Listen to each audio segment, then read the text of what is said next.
Fala pessoal, tudo bem? Aqui é o Mauro Sandri, preparador físico da Seleção Brasileira de Futsal e também do Magnus Futsal Sorocaba. Hoje estou aqui para falar um pouquinho com vocês de um tema que vem sendo um dos principais temas relacionados ao esporte dos últimos anos, principalmente no futsal e no futebol, que é a análise de desempenho. Produzimos um material desse assunto e esse vídeo faz parte desse material para que vocês entendam um pouco do nosso pensar e daquilo que a gente acredita que são as possibilidades de uma análise de desempenho. Primeiramente, o que é análise de desempenho? Análise de desempenho, existem várias definições. Eu costumo geralmente resumir da seguinte maneira: análise de desempenho é a representação numérica daquilo que o seu atleta e a sua equipe fizeram durante uma partida. Algumas equipes utilizam também os treinamentos, mas vamos delimitar nas partidas, que é uma situação mais habitual para a gente estar utilizando a análise de desempenho. E para que serve a análise de desempenho? A análise de desempenho, ela serve porque ela acaba sendo um diferencial dentro da sua equipe, tirando você daquele tradicional olhômetro, onde a gente acaba uma partida e a nossa avaliação ela fica muito simplista, ou seja, jogamos bem, jogamos mal, jogamos mais ou menos, e muito no olhar do treinador e da comissão técnica. Então a análise de desempenho ela vem para colaborar com informações que nos dê números precisos, que a gente possa informar sim como foi a nossa atuação. Jogamos bem porque tal atleta X realizou tantos desarmes, porque a nossa equipe realizou o número X de finalizações, porque a nossa equipe teve o número X baixo de passes errados e por isso jogamos bem. Então a análise de desempenho ela vem para colaborar para nossas teorias daquilo que a gente observa dentro da quadra. Claro que números não podem ser analisados friamente, eles têm que ser analisados num conjunto da obra junto com outras informações coletadas pela comissão técnica. E por que a gente está produzindo esse material?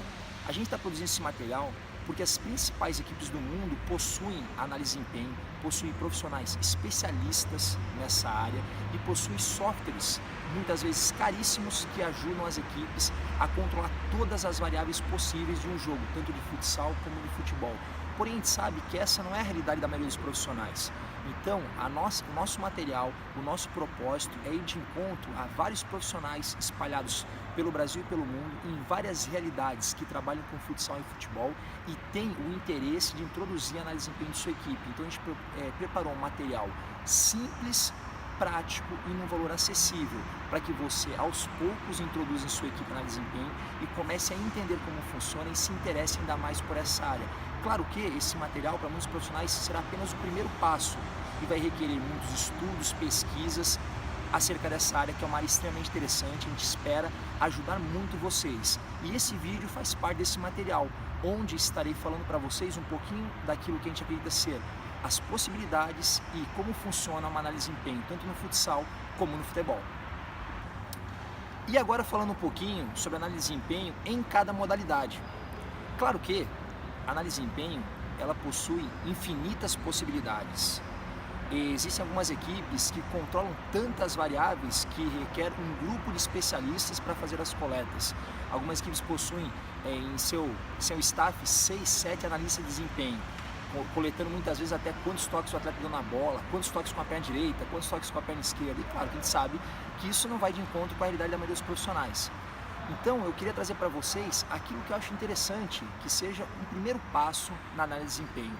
Falando do futebol, penso que é importante avaliar em sua equipe tanto a participação ofensiva como a participação defensiva, porque a gente divide as duas principais situações do jogo, certo?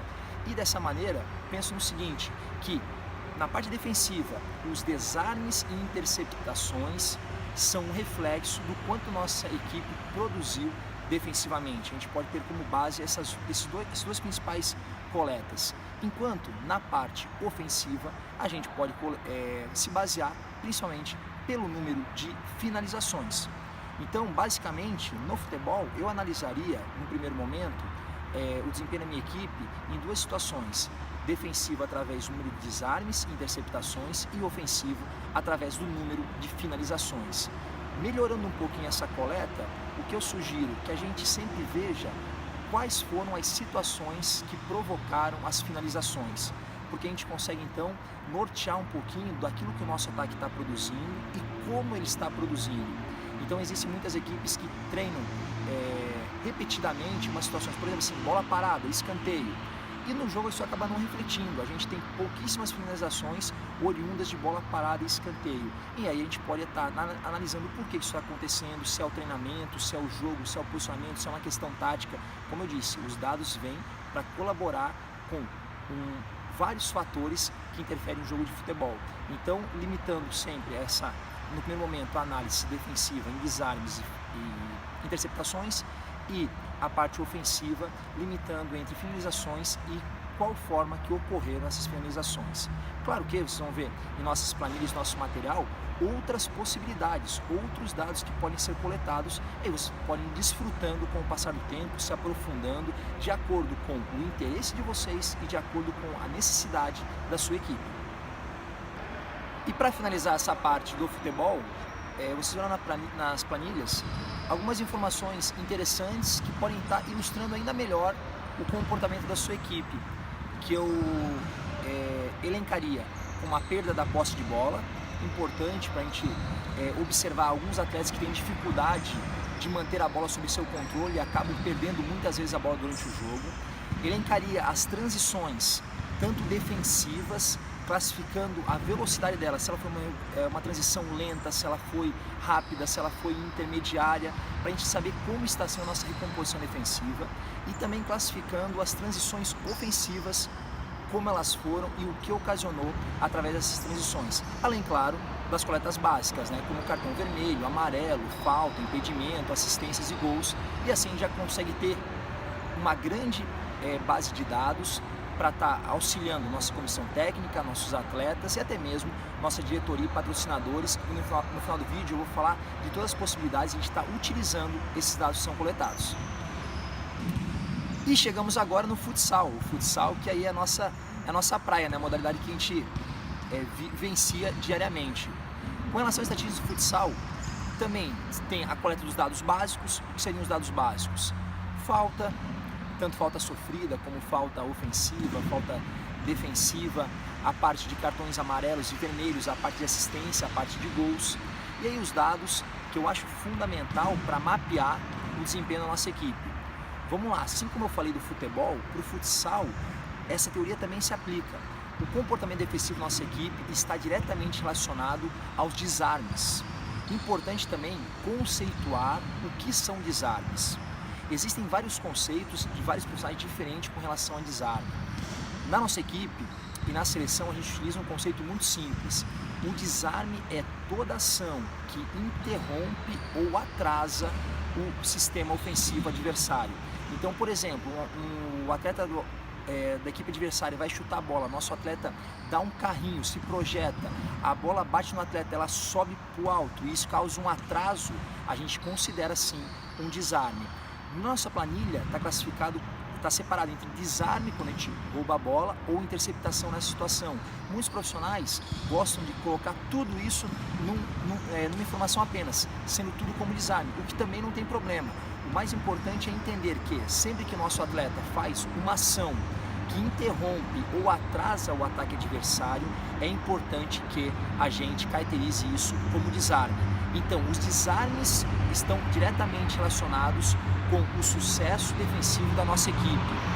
Inclusive, a gente associa alguns números. Acredita-se que uma partida onde nossa equipe realiza mais de 80, 85 desarmes ou a somatória de desarmes e interceptações, a tendência é que a nossa equipe saia vencedora dessa partida, com pouquíssimas exceções, onde partidas que mesmo fazendo esse número alto de desarme, a gente acaba perdendo o jogo. Na maioria dos casos, o número de desarmes está relacionado com o sucesso e também com o resultado final de uma partida. Já o comportamento ofensivo da nossa equipe, a gente, claro, avalia de acordo com as finalizações. Claro que isso não se trata de uma ciência. Muitas vezes a gente finaliza 5, 10 bolas no gol e acaba vencendo o jogo. Claro que se a gente tiver um número alto de desarmes. Então por isso que essas duas variáveis estão muito relacionadas.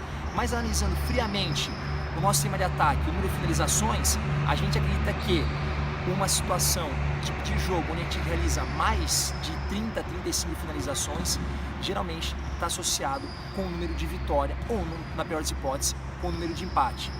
E além disso, a gente anota também, tanto no futsal e até mesmo no futebol, o número de passes errados. Por que passes errados?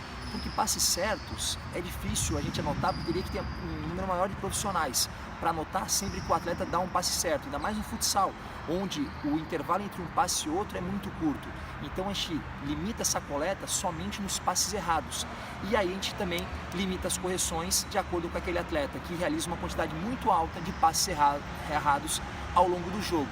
Então esse é o nosso resumo com relação à partida de futsal, principalmente a análise tanto defensiva como ofensiva da nossa equipe ao longo dos jogos, e a somatória de várias coletas nos traz gráficos muito interessantes, até mesmo um banco de dados que pode estar comparando um atleta com a média da equipe, ou até mesmo esse atleta com o resultado dele ao longo dos jogos e ao longo do ano da temporada. A gente consegue também corrigir e melhorar a performance tanto individual como coletiva da nossa equipe. E agora que eu falei um pouquinho para vocês com relação, de forma resumida, né, as possibilidades das nossas planilhas e do que a gente pensa com relação à análise de desempenho, eu venho falar para vocês de tudo o que isso pode mudar no comportamento da sua equipe e no seu dia a dia de trabalho. Primeiro ponto, é um diferencial, de acordo com a sua realidade, diante de outras equipes que são os seus adversários diretos na briga por títulos. Segundo, é muito interessante ter essas informações, as coletas de dados internamente. Os atletas acham super interessante essa coleta e também a exposição dos dados, porque a gente consegue caracterizar as informações e mostrar para eles aonde exatamente eles precisam estar melhorando e aonde que a gente pode estar fazendo as correções. Como a gente pode estar utilizando esses dados? No nosso clube a gente utiliza da seguinte maneira: acontece uma partida, por exemplo, no dia de hoje, onde a coleta de dados é realizada em tempo real, mas também pode ser realizada posteriormente em vídeo. No dia de amanhã, eu já mando para os atletas, via WhatsApp, um relatório completo de todos os dados coletivos da equipe. Os atletas, obviamente, analisam esses dados. Aqueles atletas que têm alguma discrepância, um atleta X errou numa partida 15 passes, que é um número muito alto, eu falo com esse atleta individualmente, e o que a gente faz? A gente faz durante os treinamentos as correções daquilo que ele vem errando. Ele errou muitas finalizações, todas para fora, opa, vamos melhorar a finalização. Ele errou muitos passes, vamos melhorar os passes. Ele não está desarmando muito, vamos melhorar a abordagem. Ou de repente até mesmo falar com a comissão técnica, opa, nossa equipe está desarmando pouco, a gente tem que melhorar o sistema defensivo. A gente levar essas informações para o treinador, ou até mesmo quando o treinador realiza essa análise, o treinador saber também interpretar esses dados. Esses dados não podem ser coletados e não ser utilizados para a melhoria do desempenho tanto individual como coletivo da equipe. Então, o primeiro momento é coletar, o segundo momento é saber interpretar esses dados. E eu tenho certeza que coletando e interpretando da maneira correta, a chance da sua equipe, dos seus atletas evoluírem e melhorarem significativamente é muito grande.